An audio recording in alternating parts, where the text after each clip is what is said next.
The story takes place at the height of the war between the mafias. Three men arrive in a luxury vintage car and book a room in the city hotel. These men are hitmen, and their names are Giacomo, Aldo, and Giovanni, respectively. Giacomo is the most brazen of the group, and his main vice is alcohol and drugs.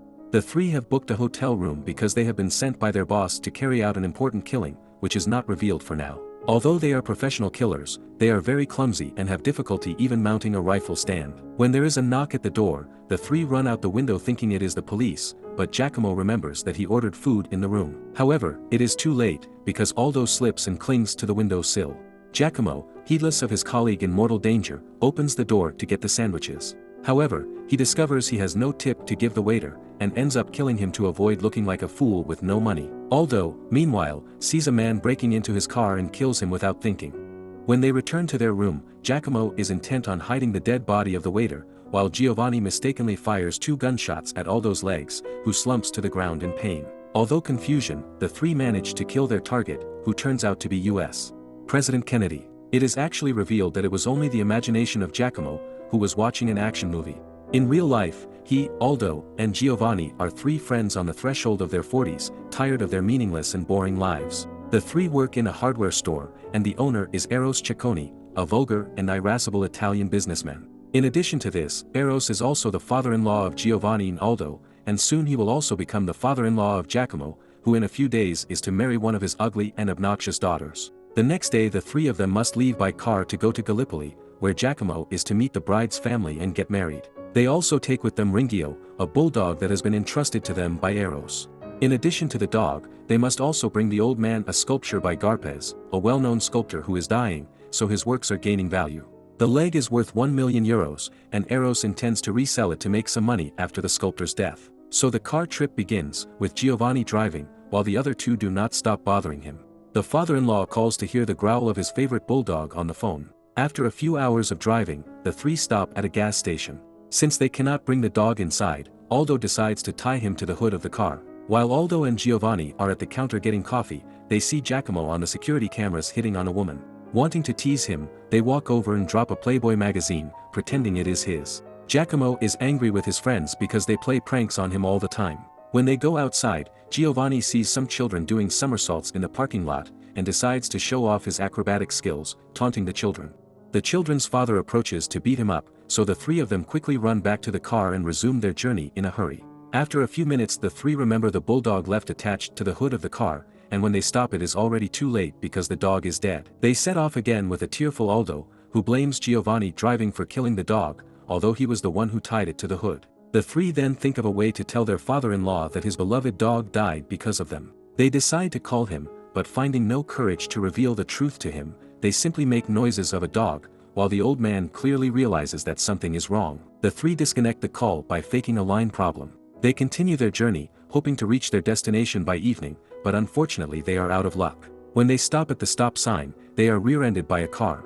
James gets out angrily, wanting to get into a fight with the driver of the other car, but instantly freezes when he discovers that it is a beautiful woman. Chiara apologizes for the disaster and checks that everyone is okay. The woman admits that she got distracted driving since she got lost and was looking at the map, since she is also traveling south to relatives. The 4 decide to go find the mechanic, but find that he is on his lunch break. Since they now have time to waste, they all go to eat together at a restaurant, where they get to know each other better. Chiara tells them that she has just been left by her boyfriend for her best friend, and is now looking for her perfect other half, whom she believes is somewhere in the way waiting for her. James is clearly attracted to the woman, and she too seems to reciprocate his attraction, not knowing that the man is to be married tomorrow. The friends notice this feeling between the 2 but decide not to pressure him or ask inappropriate questions. After lunch they return to the mechanics again, but find that he is still closed because he has gone to see the movies. Not knowing what else to do, they decide to go to the movie theater to find the mechanic and explain their emergency. The mechanic, however, wants to see the movie and does not like to be distracted, so the 4 decide to watch the movie with him. The film is in black and white and shows a sketch of the 3 as they play the controller, the passenger, and the obnoxious old man. Each believes he is the better actor and deserves the audience's applause. While watching the film, Giacomo feels a sharp pain in his stomach, so he must be rushed to the hospital. Aldo argues with the doctor because he prescribes the diagnosis to his friend before him.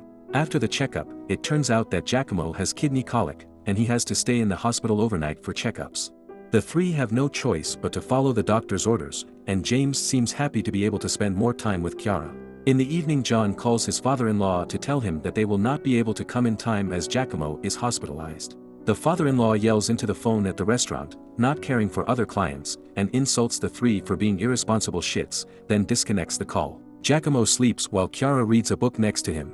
Meanwhile, Aldo and Giovanni take a walk under the stars and stop to talk about their lives. They are clearly unhappy that they made the choice to get married and have a father-in-law who treats them that way, and now they are thinking that Giacomo should be smarter than they are and think twice about making the right choice, as it will be hard to go back. The next day, the four of them set off again on their journey through the Italian countryside, as they have to accompany Chiara to the ferry she is to take. However, another setback happens. The car breaks down, probably because the mechanic was annoyed too much while watching the film and only pretended to fix it. While Giovanni tries to repair the engine, Giacomo and Chiara lie down on the lawn and spend time together. Aldo, on the other hand, finds a stray dog lying around and decides to name it Ringio, after his father-in-law's dead bulldog. A little later, Aldo falls asleep and dreams that he is Count Dracula chasing maidens through the woods of southern Italy. The maiden escapes to a house, and when the Count tries to climb to her window, he slips and falls unconscious. The men, Giacomo and Giovanni respectively, take him inside, and begin asking him uncomfortable questions, realizing he is not from the area. Aldo pretends to be a human, but the two discover the deception when they ask him to eat an apple. Aldo asks to go to the bathroom for a moment before being executed, but actually goes to the maiden's room. The two men run upstairs with the rifle, but before they can kill Aldo, he jumps out the window. When he wakes up, Aldo becomes angry and insults his friends for almost killing him in the dream, and the two do not understand what has gotten into him. When the situation has calmed down, they resume their journey, but when they pass by a stream they decide to bathe all together. The four of them have a good time, and Chiara and Giacomo almost kiss, but Aldo accidentally ends up hitting Chiara with a stone while she is competing with Giovanni. While Giacomo takes care of the woman, the dog pees on the €1,000,000 sculpture. Giovanni is angry with Aldo since he stole someone's dog, and heads to the stream to wash the sculpture. Near the water he gets distracted with his phone and loses the leg in the stream, thus beginning the car chase. A passing hunter informs them that the stream ends in the sea after a few kilometers, so they must hurry.